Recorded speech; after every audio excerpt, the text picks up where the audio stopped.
Hello, neighbors. This is Daniel. This is Katie. Welcome back to the Future Neighbor podcast. Welcome. Were we supposed to say podcast together? Yes. I saw it in your face, the little bit of sadness there.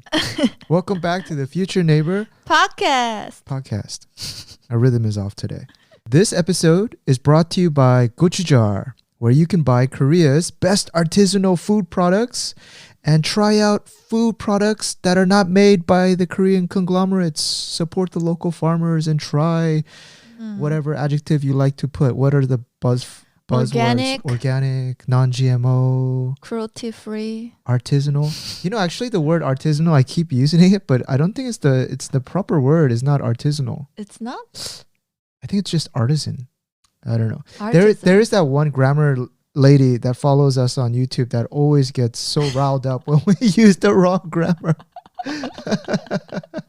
I think she must be a school teacher.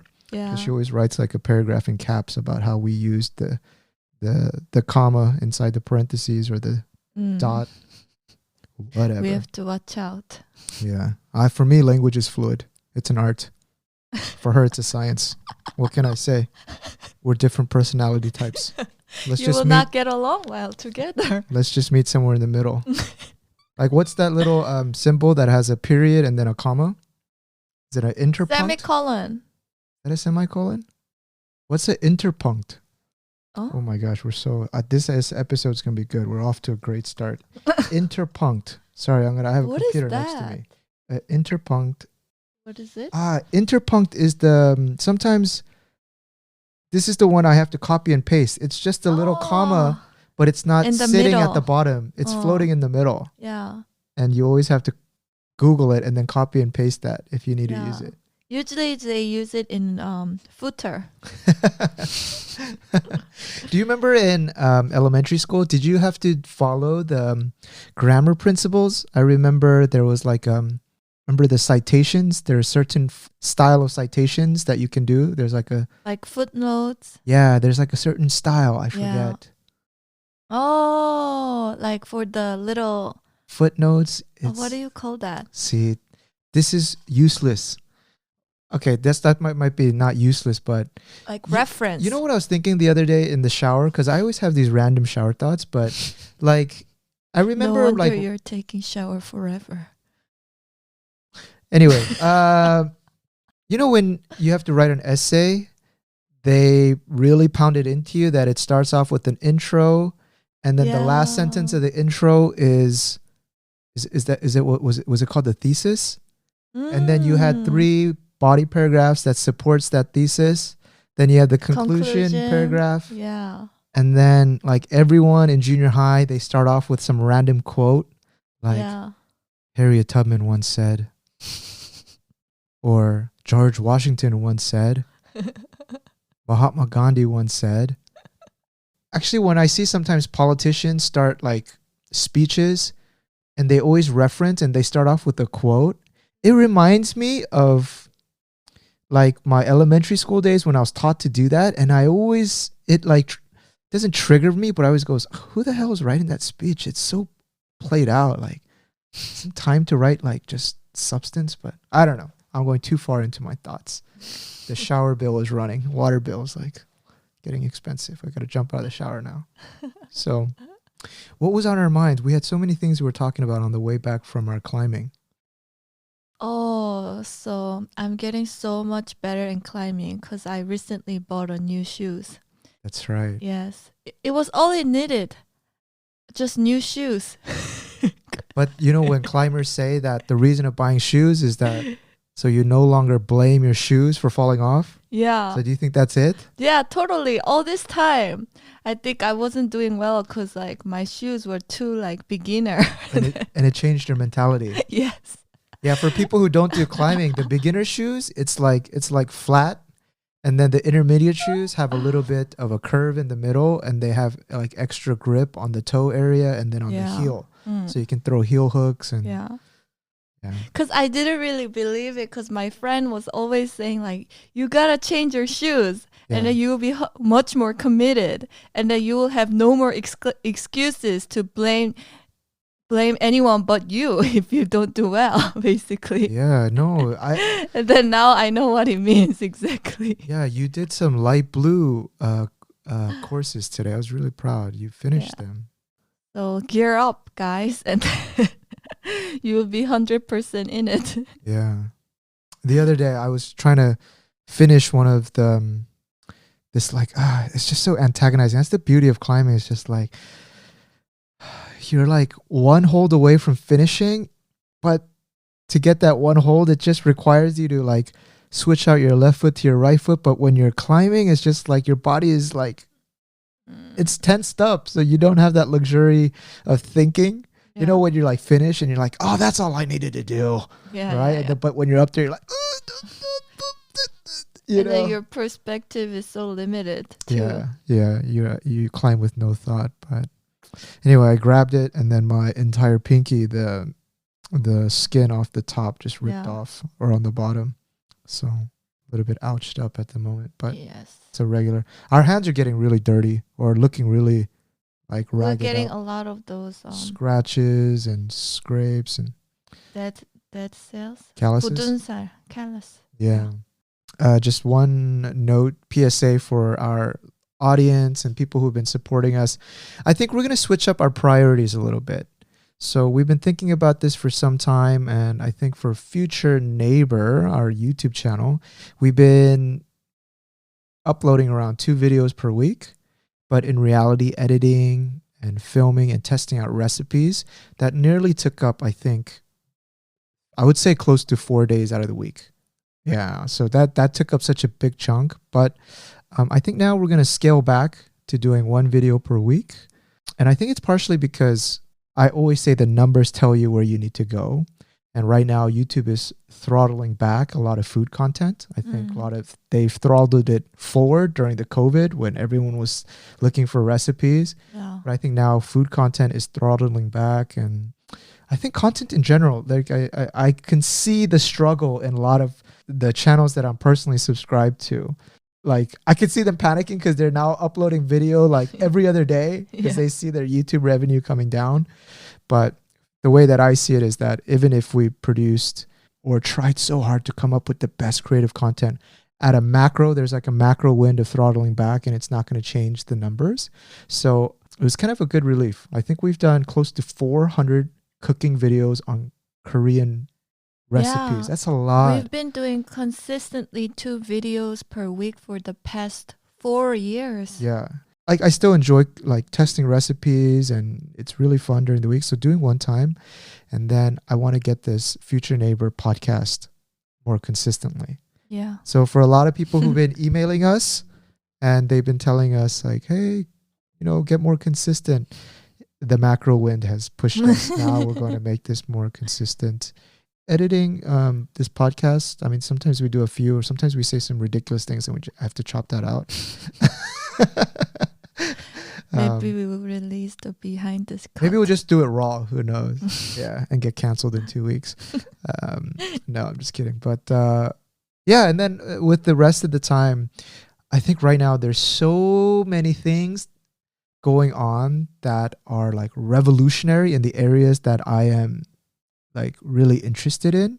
For example, I studied finance and macroeconomics. You see how the stock market is going. Yeah. You see how like the cryptocurrency industry is just bursting. Yeah. There's so many things that when I was learning finance, like you would learn both macro and micro. The macro is in a place where, in my honest opinion, that we've never seen. And it, for me, when I open up and I read the news and I see what's going on, I feel like this is like Korean drama time. Like this is drama. And like, I actually even opened up my CFA books. Do you remember? Yeah. Because I wanted to recheck because I think, to be honest, I think I know pretty well about how macro and everything works, because I mean, I've always been interested in it, but some of the things that are going on are so contrary to the regular cycles. Or the fundamentals. Yeah, it's breaking fundamentals. And so it's just exciting to be an observer. It's scary what the ramifications can be. Yeah. depending on where you fall in terms of like what kind of assets Yeah. you own or you don't Yeah. own. But yeah, it's a good time to just have some time to reflect.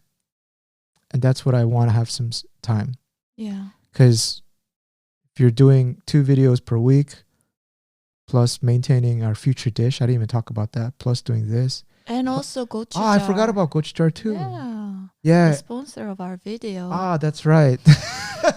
That's right. Yeah, and Gochujar. Yeah, yeah. And we've already made like arrangements with vendors, but we're not able to put the Artisan's products up. So they've been like emailing me like, why are you so slow? And I've been like, oh God, I'm sorry. Definitely speed up like the rate of new products that are coming up. Mm-hmm. I know it's been so slow. It's my fault, but it's coming now. It might not sound like a big change because we will still be uploading videos. Yeah. Per week. Well, for me, it's been a mental relief because finally, there's this thing like if you do YouTube, you have this pressure on you that you're like, oh my God, it's Wednesday. I was supposed to upload. And then there's that mental stress. Yeah. And you're like, the algorithm has trained you to feel anxiety if you're not uploading. And yeah, so I'm happy that we can now spend a little bit more time on our other projects and let them grow legs. So pivoting a little bit, there has been one app that has blown my mind. Yes. You guys heard of Clubhouse? Clubhouse. I mean, I think it's quite hot right now, that app. It's been hot, but you and me, we're not like... We didn't get to know about it until quite recently, but that app has been around for some time. Like, yeah. I think maybe more than a year. It's in beta. No, not in beta, but it's invitation only. So you have to get a referral by someone. And one of Katie's friends, one of our friends now, has sent us an invitation. Yeah. And so we finally got to see what's going on in the Clubhouse. Yeah, like Clubhouse is just a drop-in audio chat. Yeah. And audio live discussion app. And think about it as Twitter, but it's live and you don't have 150 character tweet. It's just people. Anybody can like join into the conversation. Yeah, and I think it's I on literally a variety of topics. I literally think this is a revolutionary app. It was such an eye opener for us, you know. Yeah, I heard about it, but then when I listened in to some of the topics that I'm interested in, I was just consumed. Because the person who's talking is live. Yeah. It's not recorded. It's raw. People curse. People are able to jump in with, let's say, domain experts. Like if you know an area really well, normal people are able to ask questions, and it doesn't feel like a one-way communication. Like, like this podcast, we're talking to you. You're not able to interject and change the flow of conversation. So it's pretty mind-boggling. I know it's powerful because I stopped watching as much YouTube. Like when I work, I like to put on some YouTube stuff on the background and just have it run. So I could some random news, music, or podcasts, or even podcasts I stopped listening less to. And I just jump into a chat room and I just listen. Brilliant. Some of those chat rooms are run 24/7 basically. Oh, they are. Yeah. Have you joined into any interesting ones that I thought was fun? Yeah, like I've joined a couple, like a topic on relationship, marriage, and I also joined one Korean one where they talk about like their experience studying abroad. Ah, I see. And like people asking Q&As, like people who are preparing to do study abroad. Yeah, that one was interesting. Oh my gosh, guys. Katie was setting it up for me. Like she was like, oh, my friend sent me a referral code. Like, let me put it in your phone. And she's like, what do you want your ID to be? And I was just like, I don't know, just put my regular one. And she's like, oh no, you can't use that one. Well, first you have to sign up by your real name, which also helps with people like being authentic instead of like trolling people. Yeah. Right. But then you can also set a username. It's that would be the unique data thing. So there's no duplicate accounts. I said, how about Mr. Pickle? And I was just joking around. She's like, it's taken. And I was like, I don't know, Daniel time. And then I just threw it out there, and then Katie was like, "All right, set." I was like, "No, no." And apparently you I thought- can't change the Yeah, username. I thought we could change it. We just said Me something so we can too. go through the account details Hey. process quickly. But Yeah. all right, so yeah, I'm Daniel Time. In case so you see me, Yeah, you can find him at Daniel Time. what's your ID? Mine is Katie OK. Katie, okay. Katie OKAY. Okay, why spelled Yeah, out? yeah. All right.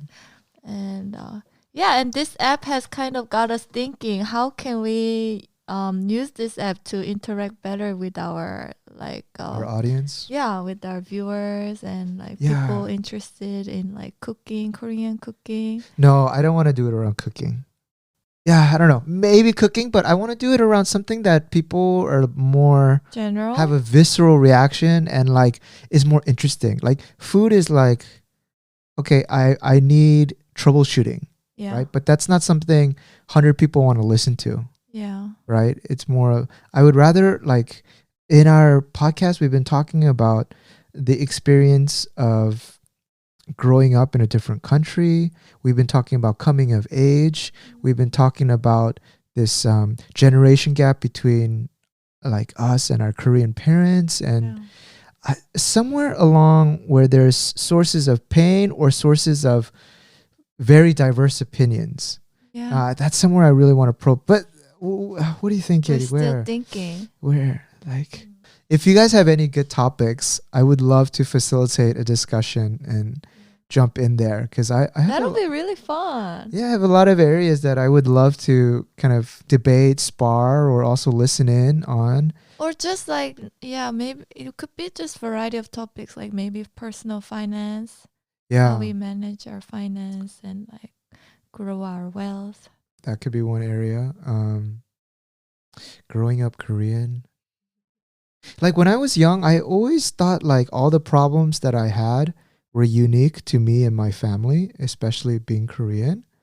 But I wish I would want to make a kind of a, I don't want to call it safe space because that word is so politicized, but some area where especially young people who have so many questions about growing up, maybe Korean, Asian, or whatever ethnic minorities. But then there's hyungs and nunas from all around the world that have grown up. Yeah. And their experience is so different. They can share their advice. So you can get a second opinion, and we'll set a topic yeah, we should totally do it. Yeah, shh, I'm living with my sister, or I'm sorry, sister. I'm sorry. Shh, I'm living with my my boyfriend or girlfriend while being Asian. I don't know. That's a taboo in Korea. Yeah, most Asian. But I don't know. We'll explore it, but I like it because also that app is just voice. So it doesn't show your face. So you feel there's less barrier for you to speak. Mm-hmm. You're more prone to speak and not having to put on makeup and try to impress. Yeah. Okay, so one person that I really like is Naval Ravikant. He's VC investor, and also he talks a lot about philosophy, and he was talking about Clubhouse, and one of the things that he said was that I could see Hitler being made, and I could see Mahatma Gandhi being made through Clubhouse. Meaning that if you have very strong ideology, being able to talk live to an audience, you can really change the way people think. Yeah. Because that's it's not a tweet. And you can deliver emotions through speech. So could you imagine if, for example, at least in the US during the civil rights era, if Martin Luther King, right? He was a civil rights leader. He was on Clubhouse. The thing was shut down. All the people would gravitate and listen, and you could really, but then that's what I mean. So that's why you can create a Martin Luther King, a Mahatma Gandhi, but you can also produce a Hitler. Yeah. So if you have really backwards ideology, or very extreme thinking, I'm sure you could set up a group that you can. So right now they're not facing that issue because they haven't released this to the masses. Yeah, and it's nomination only. Yeah. Invites only. And each person basically get 2 invites to hand out to their friends. But there could also be so much healing. That was the first thing that I kind of received when I first joined Clubhouse after like almost more than a year of like living in this COVID world where you don't really get real human interactions with other people. Like, for example, if you just gone through a divorce. The reason I brought this up, I was just working, and then I should turn off notifications, but I got this little pop-up notifications.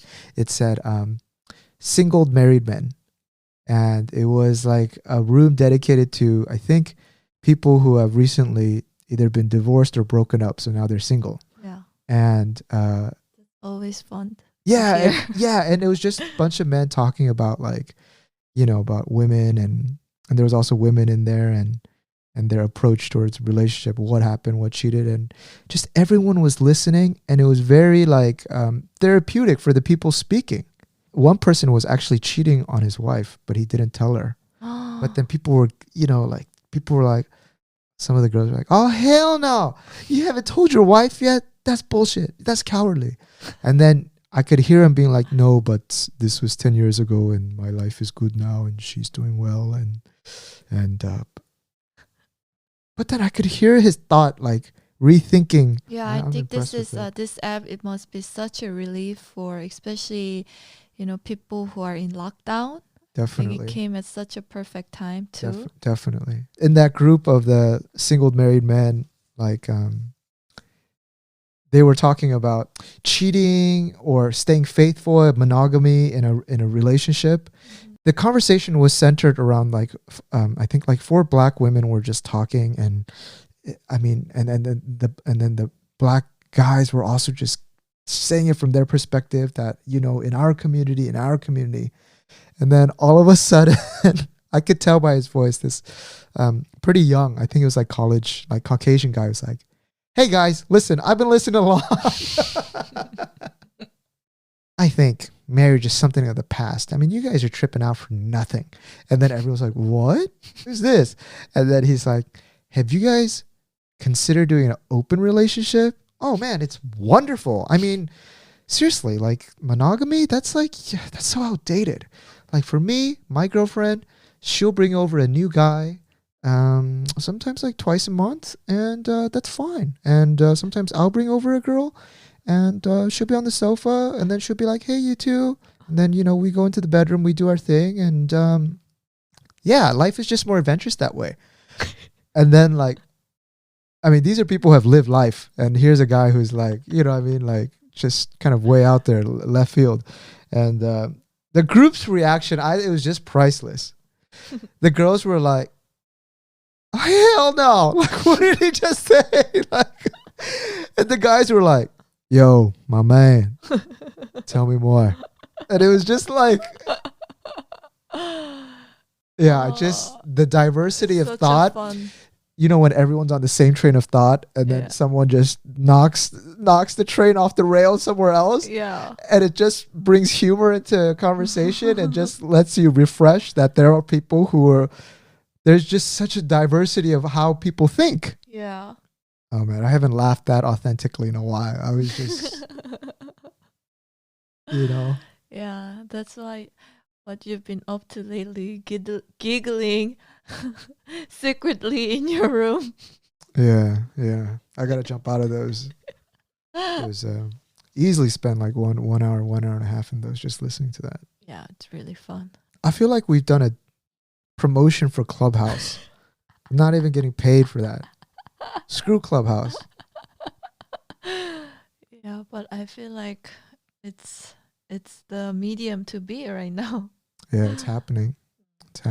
Actually, there's a few more things related to Clubhouse that I thought was interesting. So there's a few discussions about how to raise kids that I thought was very interesting, because people bring their own lenses and their own experiences to the table. Elon Musk had a session, and he also covered this topic. Someone asked this question to him. One person was like, "Hey, I have 2 daughters, and how would I make another Elon Musk?" Right? Well, the first response that Elon had was that, "I don't think you want to make another Elon Musk, because like I've gone through so much painful experiences when I was young that has shaped me to become who I am. to be so like focused, relentless, just, you know, it's that hardship has made him who he is. But I think the other follow-up question then he was like, for your kids, how do you teach them? Little X, how do you Little teach X? him? Yeah. And I thought his response was something very interesting. He said that he generally teaches kids, he shows them the problem first and then lets the kids break down the problem to figure out why we use those specific tools.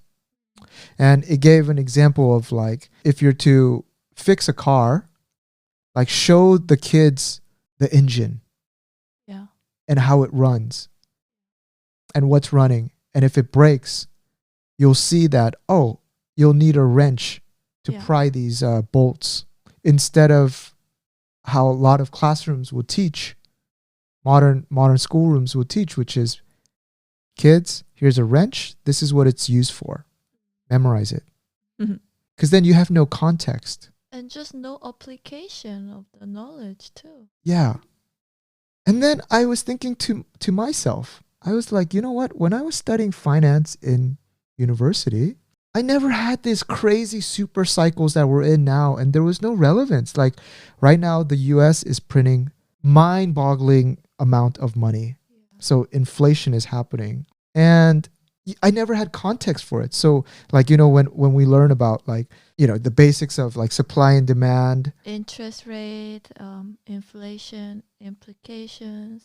Yeah. Or like, okay, sorry, my brain is already jumping. But like, for example, the modern portfolio theory about how like if you're managing money to offset risk, you basically want to diversify into other portfolios. Yeah. And that's how most, you know, portfolio managers who are managing money, like there's this whole like kind of, you know, theory on how to take care of beta and things like that, right?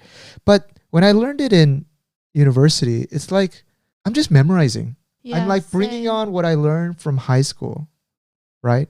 And textbook learning just for the tests. Yeah, but if I like apply what Elon was saying then, like if we have a lot of money right now and we see what the macro wind is happening, like the macro environment, right?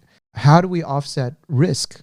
So you can allocate to stocks, you can allocate to crypto, you can allocate towards or different safe assets. Yeah, different things, and you see why you need to do that, right? Yeah. So giving the context. And then it makes so much more sense. And you're much more involved into it, right? Yeah, yeah. So I think that if you become a parent, like, and you're trying to teach a subject, thinking about how to show a problem up front and letting them see what the problem is will help them understand the terminology, the tools, and why it's needed. Rather than you sit down, read through a textbook, memorize, and then, you know what I mean? So how I think that's going to be a huge problem in the future because we're so exposed towards like laptops, YouTube, and all this digital media that our attention span is so small. Do you know, like, anything that I've ever done in life that has like become like big or produced results has been a strong correlation towards how many hours I've sat in silence on a computer just working in the flow. The more I do that, the better results come out. But doing that is very tough because you get so distracted.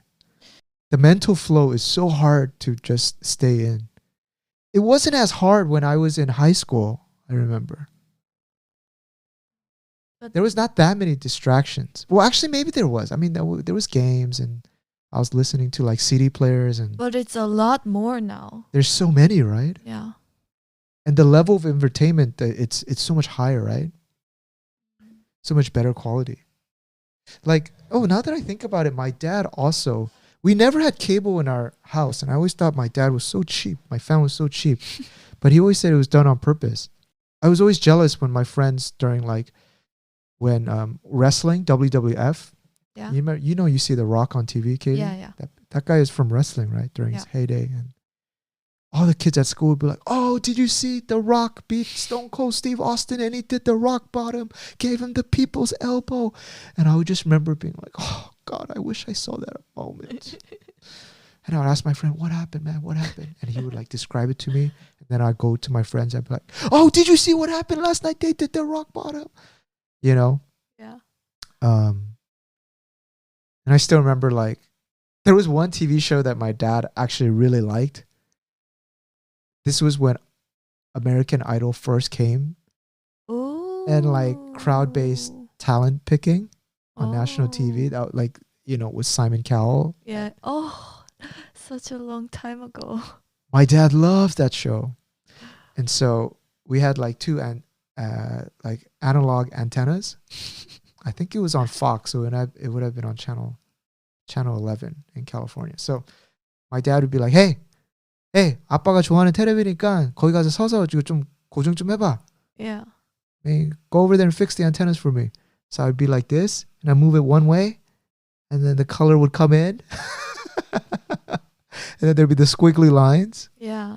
Move it another way, and I remember I would just have to like, I'd get tired of holding it in an awkward position over my head.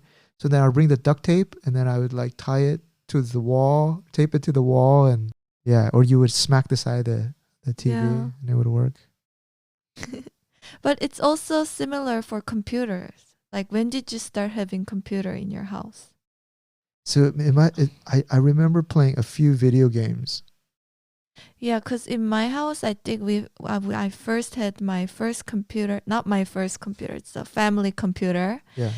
I think around maybe 11 or 12. Yeah. And then my mom intentionally put the computer in the living room. So we couldn't like be on the computer in our room doing like whatever, playing games for like hours. Yeah.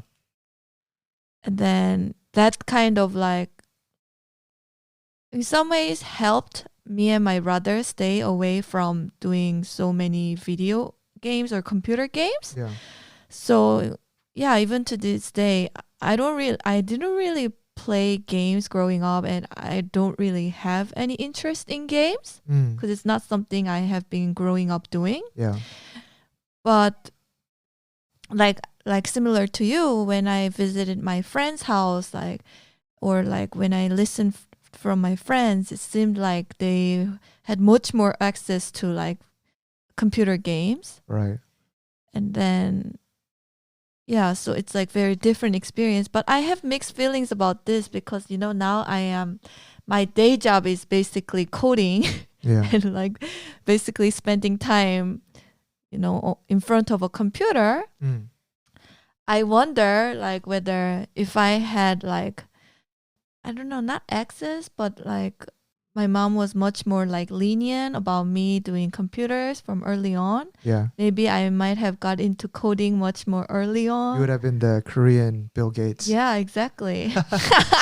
That's an interesting question. But then I'm also grateful that I don't have this like addiction to games, which I know a lot of even like people around my age have. Basically, like my mom was very like all about negative on computers. It's just like all you're gonna get is like addiction. So basically, minimize your time in front of computers. That was kind of my upbringing. Yeah. So I just naturally I never had the curiosity about computers. And now looking back, I kind of wonder like how it would have turned out if it was like the atmosphere in my house was like much more receptive to this new technology and might have turned out to be much more different. Yeah. Yeah. But I'm happy with my outcome as of now. So. Yeah. By the way, remember you asked me when I first got the computer, I was trying to figure out which games I was playing on that computer. There was a game called Larry Suit of Leisure. And then there was also another game called Prince of Persia, which was really fun. I think for people who played it, they'll be like, I remember that. Okay. Anyway, just a tidbit. Yeah. The only game that I remember playing was SimCity. I didn't play that one. I had the CD. Oh yeah, I didn't have the CD for that one. Yeah, but it would stop all the time, I think, in my memory. So couldn't really keep on doing it without interruption. All right. Yeah. All right, so neighbors, I think we'll cut it there. I think in the meanwhile, we're gonna be on Clubhouse, and hopefully, if you enter a room with us and we start speaking, holla, give us the support, get in there with some dialogue with us. Let's go back and forth, and I think we'll probably come up with something that we can. We really want to interact with people live, like talking. Yeah, so we were actually even before this, we were thinking, should we do like YouTube live videos one time, you know? Yeah. But that's limited towards people chatting. Yeah. And there's a delay and you have to read. And yeah, we can't really hear your voice. Yeah, this would be fun. Oh, this would be fun. So if you're not on Clubhouse, get on it and then we can meet there. Yeah, exactly. Okay. Alrighty, neighbors. Give us some ideas if you have any. Yeah. If not, Yeah. enjoy. Yeah, this was a good one. This is a good one. Right. Thank you for listening. Thank you guys. Bye. Adios.